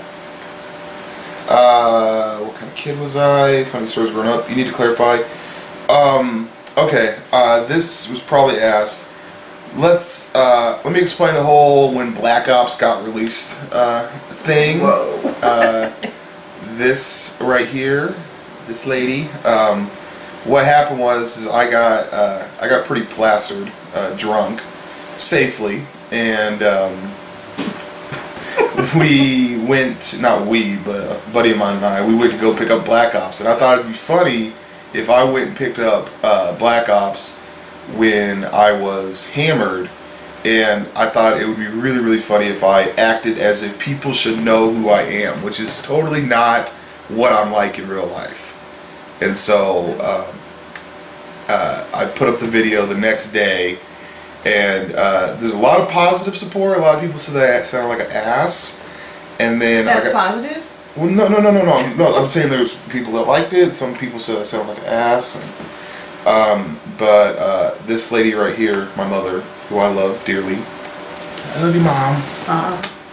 She called me at like 11 o'clock at night, which is like... I texted him at a noisy work and said, take that down. Yeah. And so when Mom calls at 11 p.m., and you normally get to bed super early. I'm not normally would not. We're on completely different time schedules. I'm like a night owl, and so was my dad. My dad was the same way. So out of respect for her, I took that down. So yeah, that was not a good thing. What do you think of me being on YouTube? I think it is an amazing sign of the times, and I'm very, very proud of you for what you've done and the way you do it. And it really hasn't gone to his head. He's just still the nicest guy. Just that Black Ops night when, what was your line? I only stab people when I only knife people when I stab them. And I didn't like say that planning like that's going to be a catchphrase, but that really caught on. Oh. People really like that. Well, you were drunk. Yeah. Anyway. She does the t-shirts, guys. So obviously Oh, I get a full half hour about that, don't I? No. No. Isn't that why we're here? No, that's not why we're here. Okay, guys, the reason I'm here... It's Mother's Day. I love her. That's the reason. No, the reason I am involved with the t-shirts is that early on, someone contacted Brian and said, hey man, I want to make t-shirts for you. And so Brian came to me, he's all excited, you know, he's real flattered that this guy says, I want to make t-shirts. And I looked at him and I said, Brian, what do you think I did for 25 years? I owned a promotional products business for 25 years and made t-shirts and everything else. And so I said, you know, if anybody's going to make t-shirts for you, I'm going to make t-shirts for you. Yeah. And it became, you guys are probably aware that Brian has become so popular that he can't possibly answer all the questions. Yeah. I mean, his inbox is just incredible. And I realized that there were a lot of people that had questions about the t-shirts, and so I formed this funky little channel. But the main purpose of it is called Blades One Mom, and I did it quite a while ago. The main purpose of it is to allow people to communicate if they have questions or ideas about new t-shirts. And Meg's boyfriend Matt, who some of you have seen in, not seen, but heard in commentaries, set up the website to sell the t-shirts, and we actually sell them around the world, and we've figured out a way to ship them very reasonably. And it's so basically, if you guys anything about t-shirts, she's the one to talk to, and I let her run that because I'm more interested in making videos than like selling t-shirts. I hope you guys understand what I'm trying to say with that. Like, yeah. I'm more worried about making sure that the content is somewhat interesting on here. So let me see here, what kind of kid, funny stories. Okay, so and last thing, this is probably a pretty long video. Let's clarify the whole funeral home conversation. So there was a video, I think it was like I'll link that, is a Crisis 2 video And I talked about the conversation because like some of the best conversations happen when I'm sleep deprived. Like if I work long nights and then I get up in the morning. I don't know what the whole situation was, but we were both in the car and we were talking about something, and she started talking about how she wanted to work at a funeral home, that she wanted to become a dentist so that she could, you know, scavenge gold out of people's teeth from the cadavers. So cadavers. Cadavers. They were going to be divers after a while. Yeah, and then to just throw people in the river when they get killed, because I mean if you have a body, instead of like going through the whole process of, you know, properly burying people, you want to just toss them in the river, which I thought was cute. So let's explain that. Okay. Oh, you have the forum to explain. Okay. Actually, I had seen an ad. I've been needing to get a real job beyond the t-shirts for a while, and I've seen an ad in the paper, and it said, "You sell what?"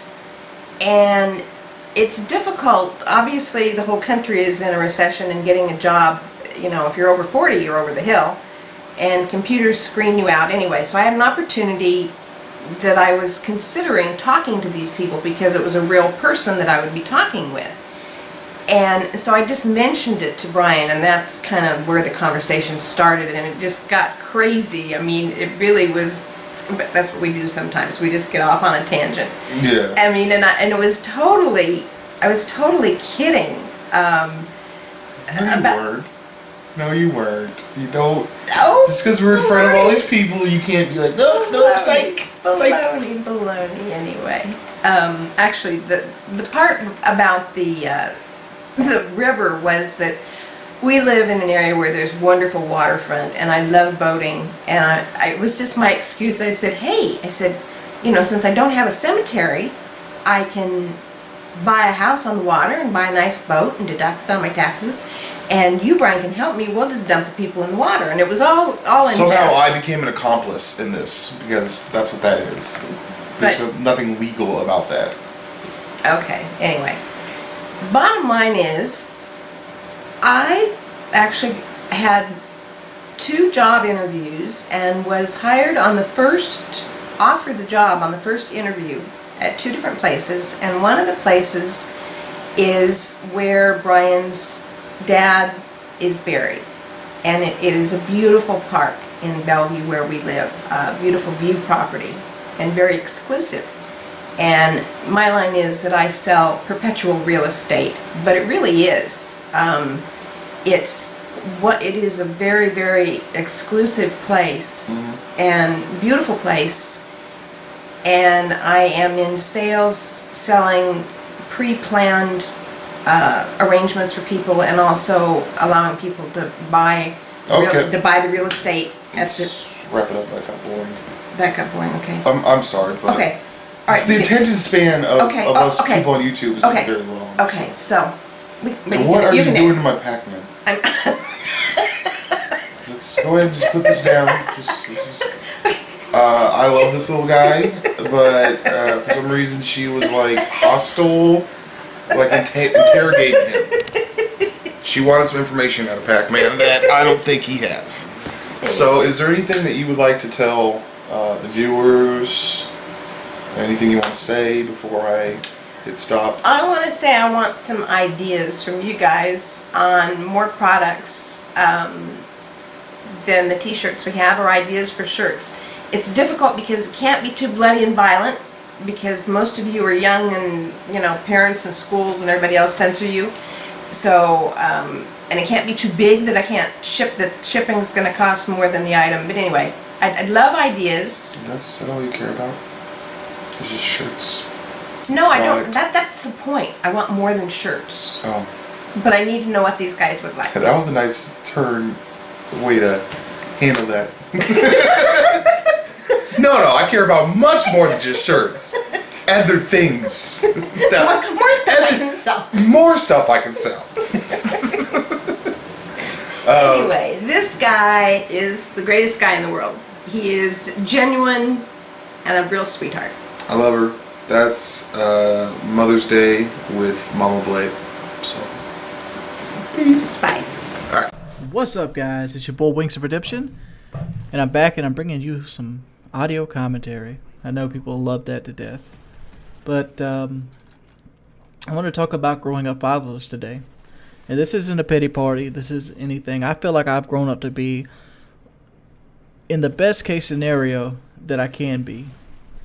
What a lot of people don't know is I kind of grew up without a father figure. I mean, for the most part, there were like guy figures in my life throughout my life. My mother was an attractive woman during her 20s and 30s and even 40s. And so she kind of went through boyfriends left and right. But my father, he kind of left us when we were 2. And that would basically make me raised by women. And I have a woman-like tendencies about me all the time. Like, I cry very easily. Like a Bambi movie or something of that nature would get me to tears real quick, and I'm very sensitive and things. Like, I can't watch somebody like beat a puppy. I can't watch somebody, discipline their children. I remember vividly when I was in kindergarten that if you would yell at me, it would like almost hurt my feelings and make me want to cry, and like I just couldn't handle it. I couldn't handle people yelling at me, and I never understood that. I kind of got over it eventually, but for the most part, yelling at Jordy got him to cry. And it's just these woman-like tendencies. Even to this day, I have a really soft heart. And it's not like I don't know my father at all. It's not like he ran away to like Arizona or something. I actually went and started working with my father when I was 16 after school. He would do countertops, and I got to see my father firsthand at that point, which was pretty much, he was an okay guy, but he was a guy that kind of wasted his life, and it kind of molded me in a way that it wouldn't have if I didn't get to see and experience him at an older age and be, biased by, this is the person that's always been in my life. And I got to see and look and see what I would be if I would go down the route that he chose. One of the things that my father, one of the things that my mother always bragged about my father was he was incredibly smart. My dad is the type of guy that could pick up a guitar and play any song he heard by ear without knowing the chords. He's the type of guy that could look at a wall and tell you how long it is. He just had really good perception in that category, and that's where his power lied, at perception. But what the downfall of my father, and it even came into me as a trait, which I mainly took after my grandfather, my dad's dad, was addiction. Like, addiction is something I've dealt with my whole life. I'm not as bad as some people. There used to be this one guy I used to go to school with. His name was Tommy Galloway. And I remember the song. It was Godsmack's Voodoo. We would listen to it in the car, and he would stop driving and go back on the CD and listen to it again. There was like, after about the 13th time of doing this, I'm like, can we please listen to another song with the track, Tommy? And he's like, why? But Tommy was a little bit worse than me. But my big vice was eating and video games. Like, if I do anything, I do it to the extreme. If I find something enjoyable, I want to do it over and over and over again till, all the joy is wrapped out of it. And I kind of do the same thing with my YouTube channel in ways. I remember when the Winging It series with Mr. I Try Hard's video comes off, I remember this vividly, that it came off to a real good success, and I ended up doing like 5 more videos like right away, because I'm like, man, this is a really cool video to do, and people are digging it. Let's keep doing it. And like, the idea of like giving something a wait period for anticipation just does not sit with me at all. But like I said, my dad was a hardcore alcoholic, and seeing my dad and what he used to be in pictures and things like that, and seeing him now, it helped mold my life. Because at 16, I didn't really know what I was going to do in my life. I didn't know what kind of person I was going to be. I'm a much different person now than I was at 16, but I'm always growing up. Even at age 26, I have a lot of growing up to do. And even people that's been following me for the last 3.5 years will notice that I'm a different person now than I was in Modern Warfare 2. And that's just because I've grown as a person. And that's one thing you kind of get to see with YouTube commentators. You get to see that growth period. And I'm going to talk about my dad more in future videos, but one of the things that I'm glad that I never did pick up was my dad's ability to drink. And the reason I've never touched alcohol is because I've seen what it did to him, and I know I have the same personality he has, and he could have been so much better of a person if he would have never found it. but that same demon kind of manifests me in eating. But it's a battle that we all go through. Is there anything that your dad has ever done that kind of affects you that you can see inside yourself? Let me know. When you boy Wings of Redemption. If you could, please check out my Facebook. I always post cool pictures. I don't know, it seems lame. I love you guys. Peace.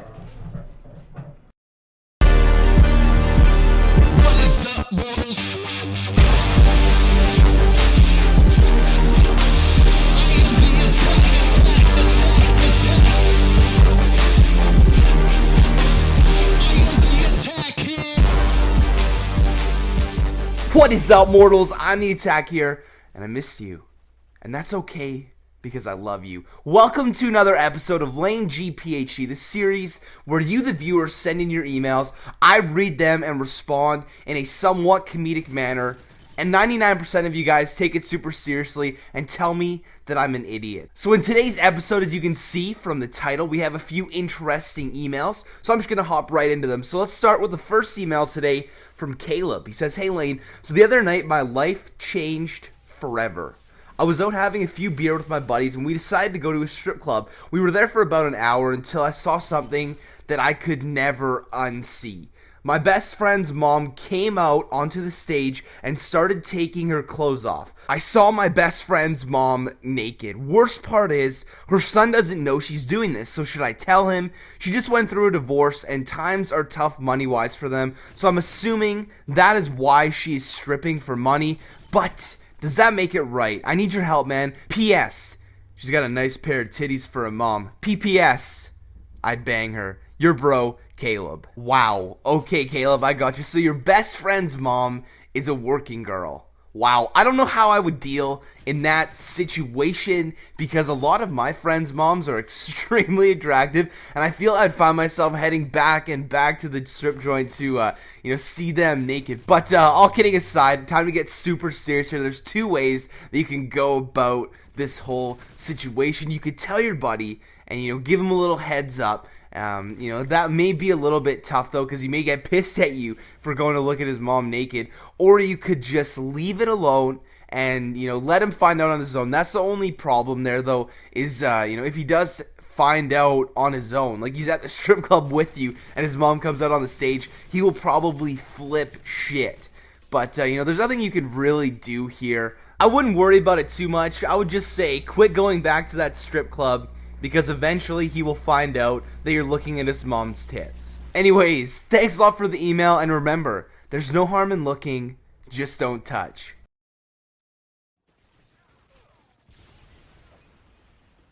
Okay, so last night I played Diablo 3 until probably 3 in the morning, and that's all on me, and I get it, right? I was having a good time, I was on Skype, I was being personable, I was trying to chat it up, I was playing with a couple of buddies, one of them was live streaming, having just a good time gaming, which I haven't had in quite some time. Because Call of Duty, I love the game, but it frustrates the holy hell out of me, alright? So I stood up way too late. So anyway, I get up this morning, and, I was groggy as shit, where you can barely walk out of bed. But I managed to stumble out to the living room, and there's my wife sitting there. And like I said in my last video, she's pregnant, right? So she's looking for an argument. She's looking to get me started, but I don't fall for the bait usually, right? So I get out of bed and I just say, "Coffee, coffee." And she looks at me and starts asking me questions. Question after question after question. Rapid fire. And my brain isn't hardly working at this point, right? So she I've been with a woman for years. She asked me, "Hey, don't you work with computers?" I'm like, yeah, I work with computers. So what do you do exactly with computers? And I'm like, oh God. A little bit of everything. So how come you don't work for Microsoft? And I'm like, oh my God. I just collapsed to the couch and I'm like, you got to be shitting me. She's trying to start something. I don't know where she's going with this, but she's trying to start something. But I'm not going to fall for it. I go, I don't know. I don't think they want to hire me. She goes, well, have you ever applied? It's rope-a-dope. It's one question after another question after another question. And, finally I get so irritated where I just start giving her, like, half answers. So she's like, why did you ever start working with computers? I'm like, I don't know. It seemed fun at the time. Fun. And she's like, huh? What did you say? She's trying to get to me. Right? She knows I'm not a morning person, but she's not stopping. All of a sudden, I start answering one of her computer questions, and she quickly, right in the middle of me finally answering her question, she switches topics on me. She asked me, "Hey, you're on Twitter all the time, aren't you?" I'm like, "Yeah, I'm on Twitter." She's like, "How many followers do you have on Twitter?" I'm like, like, I don't know, 400. How many? I'm like, 400. She's like, ha ha ha ha. And she laughs. I'm like, what is so funny about that? Like, why are you laughing? I didn't say that, but I'm thinking it. And she laughs again, even louder, so I can hear it. So finally, she caught me. She got me. She got me wrapped up into it. I'm like, well, what's so funny about that? She's like, do you know how many followers Lady Gaga has? I'm like, I don't know, probably a lot. She's like, how many do you think? And I'm like, I don't know, probably like a couple 100,000. She's like, nope, take another guess. I'm like, I don't know, 500,000. Nope, she's gonna make me guess and guess and guess. I made about 5 guesses, right? I'm ready to explode at this point, right? I'm so angry. She's trying to frustrate me, trying to pull me into an argument. I'm not falling for the bait though. I'm not taking the bait. And I'm like, I don't know, how many does she have? She's all I think she said over 20-something million followers on Twitter or something. I'm like, wow, that's pretty impressive. I'm still brain dead at this point, right? But it's rope-a-dope, man. It's one question after another question after another question, and I'm like on fire at this point. I wanted to literally, my eyes wanted to well up, and I wanted to say stop, but I couldn't do that. Anyway, short story. Diablo 3 is really, really good. You got to get that game. I'm going to post some of it on my channel pretty soon, hopefully. I can show you how it's done. This has been serious drama. Be kind, be good, be safe. I'm out. What's up, everybody? It's your boy, Wings of Redemption, and I'm back bringing you a little audio commentary today, and it is always, it's Fail Friday. Here we go. If you want to be a part of Fail Friday, please send it to SapphireWings30@hotmail.com. Leave a tagline of Fail Friday and the whatever you want to talk about. And as always, let's go ahead and get into it. First question today comes from Marcus.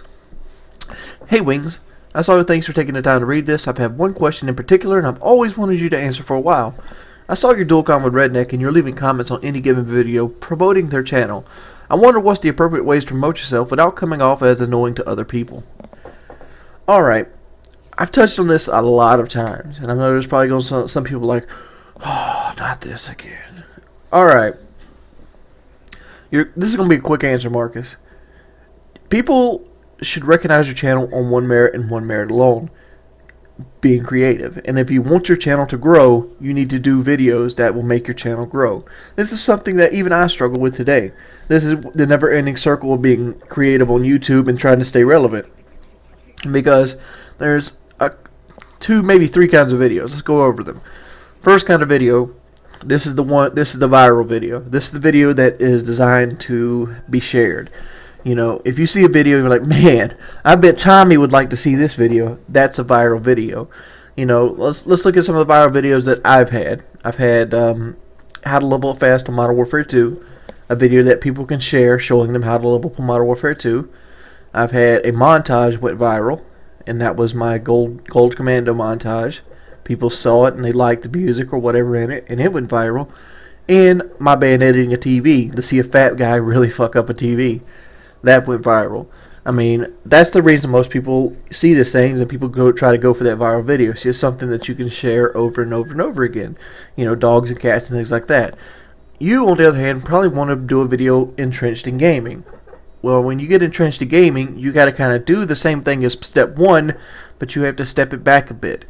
Gaming, you have a core audience, and the core audience is very important. That's pretty much your whole channel's lifeblood. So when you're a gaming guy, you concentrate on who you have. You don't concentrate on who you don't have. Because if you can keep the people that you have happy, they're more than likely to word of mouth tell their friends about you.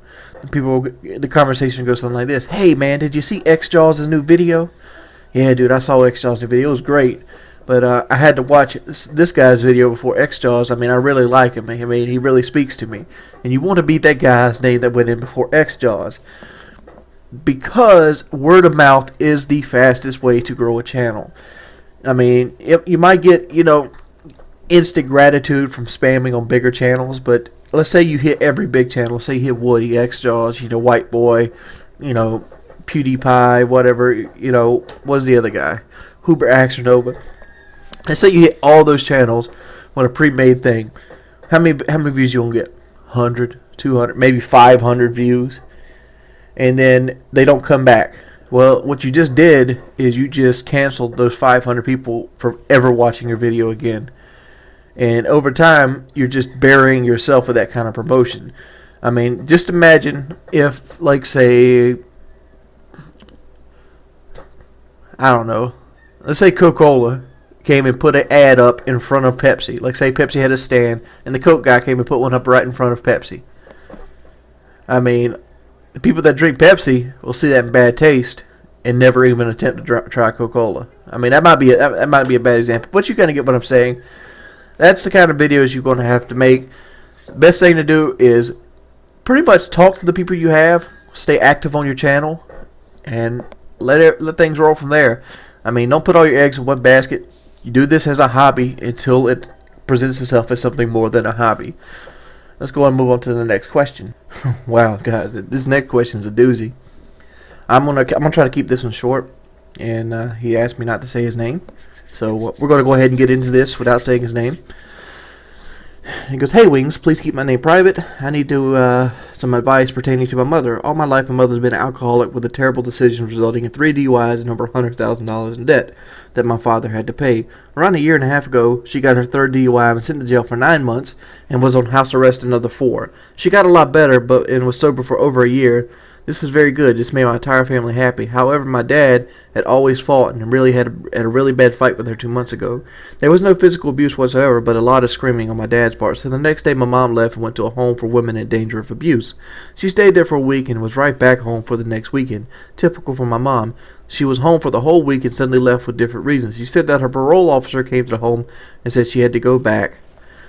But however, she basically stole $5,000 of his dad's money without telling him, and may or may not have an affair. They filed divorce. I'm just shortcoming the rest of the story. It's a paragraph. You know, when I first read this thing in whole, I was like, man, this might be out of my reach. But I actually see the problem here. I mean, obviously you don't like your mom because you see your mom as as what she is. Your mom's a party animal. She likes to party. She most likely likes drugs of some sort. I mean, I'm not saying that's for certain, but, you know, that kind of characteristic kind of lends to that. And the big question is, your mom and dad still having sex? I mean, your dad seems to love your mom a lot because, you know, being $100,000 in debt, I mean, which is pretty common, to be perfectly honest. But, you know, when that $100,000 in debt is, you know, DUIs and things like that, and not things such as a house, it can be a lot more disheartening. And your father sat there through with her and actually stuck it out with her and paid up the money, went through all her DUI things, did with her drinking habit. So your dad obviously loves your mom. He loves her a lot. That's probably why he didn't want to file a divorce. That's why you probably had to force him to file for divorce. And it's probably killing him inside, because if he's basically getting to the point where he feels he needs her in his life. That's why he's willing to pay for all her mistakes. But your mom has no interest in your dad whatsoever. So here's the advice I can give you. With everything else set aside, let her go. I mean, that's all you can do. If you love something and you let it go, if it comes back, it's meant to be. That's what it is. If she wants to sow her wild roots, go for it. If she's done with your father, I mean, it's something your father's going to have to get over with. I mean, she obviously is not happy where she is. If you know, people don't become alcoholics because they're happy. People don't become alcoholics because they're happy with their lives, and that's why I said, does your father still have sex? Because if you know, that whole year she was sober and home and they weren't getting no sex, I mean, your mother doesn't want her to begin with. I mean, a person that loves another person will do anything for them to make them happy. And that's just my saying on this. As anyways, guys, that's Fail Friday. This is it's actually on Friday today. And if like I said before, if you'd like to be a part of Fail Friday, please send your question with the tag of Fail Friday to SapphireWings30@hotmail.com. And as always, it's been your boy Wings of Redemption. And if you could, please leave a rating. They help me out tremendously. And I thank you very much. Peace, people. I think we're good. Okay. I'm going to try to do this one take because I kind of want to get to streaming.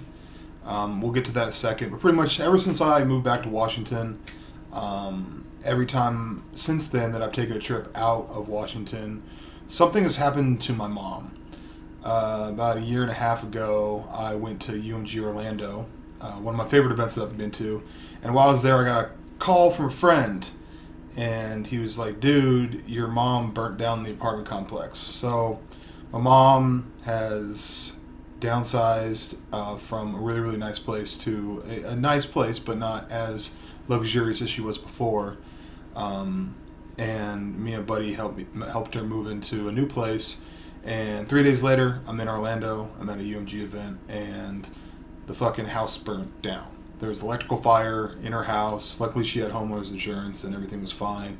But it was kind of a traumatic experience, and I kind of felt hopeless being away from my mother.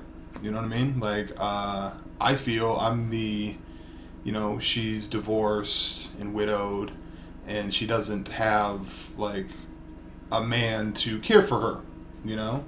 And, you know, if she ever needs anything moved or anything physical that she can't do, I drop what I'm doing and I go and help her out because that's my mother and she gave me life.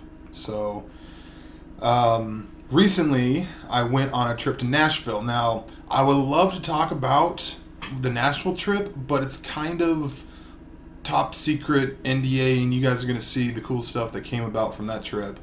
But while I was there, I get a call, this time from my sister, saying, hey, mom's in the hospital. And I'm like, what's going on? And she had some kind of crazy thing happen to her knee. She's getting older. She had me when she was 33. I'm 33. It makes her 66. And honestly, this woman lives so healthy that she's probably going to outlive me. The two most important people or women in my life, as I've always said, has been my mother and my sister. Someday I'll have a third on there that'll be like my wife or whatever. But for the most part, it's my mom and my sister. Fuck everyone else. That's what's important is family.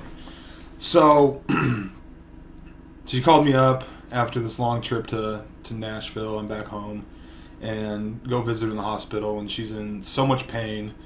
And this isn't internet begging, but what it is what I'm asking you guys to do, because tomorrow I'm actually going to go back to the hospital. She's going to be discharged. She had surgery on Tuesday. She's finally going to be discharged. She's learned how to use crutches. But pretty much she needs someone to be there for her, which is me, to basically stay with her for a little bit. Because even for her to like go to the bathroom requires help to make sure she doesn't fall over.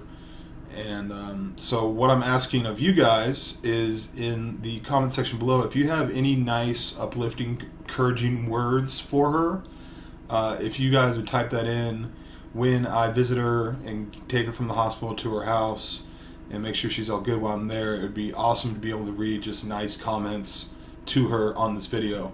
I'm also going to be streaming. Now this is a touchy subject, but I'm going to be streaming after I upload this video, link in the description. This isn't internet begging, but because of the medical bills and because she's going to be away from work, and while she's away from work she doesn't have vacation or anything like that, she gets paid off commission, to alleviate, it's going to be tough to alleviate pain, but the financial strain of going through surgery and missing work, I think it'd be amazing if, you know, I helped her out with that. So all donations that I do get on today's stream are going to be going to her. Now, if you don't have the means to donate, don't donate. If you think this is internet begging, it's not. I'm just saying if people do it, that's what that's going to go towards. So I'm going to be streaming for many hours. Like, no lie, 12 hours plus. Streaming is always a good time. It's therapeutic, allows me to kind of stop thinking about this for a minute. And then, so if you can contribute kind words to her in the comment section, that's awesome. If you have the means to and you want to, you can donate, and that money is going to go towards her medical bills and her living expenses while she's basically incapacitated to help herself. So it's not e-begging. It's not what it is. I wish that I took YouTube a little bit more seriously and put as much effort as I used to into it. I've just gotten kind of frustrated with it. But so in a way, this is an elaborate link video. If you could say some nice things to my mother to uplift her, I'm going to read those to her. I'm not going to be making a video of me reading these things to her, because I think that when you take family members and make YouTube videos about it, it's not really cool. Because while I'll make YouTube videos, or if I stream, I could deal with the onslaught of the internet bullshit of the invasion of privacy. But my family, my mom, my sister, they didn't sign up for that. So, ONLYUSEmeBLADE, peace, butt grease. Check out the stream. And if not, have a wonderful day. Mouse click.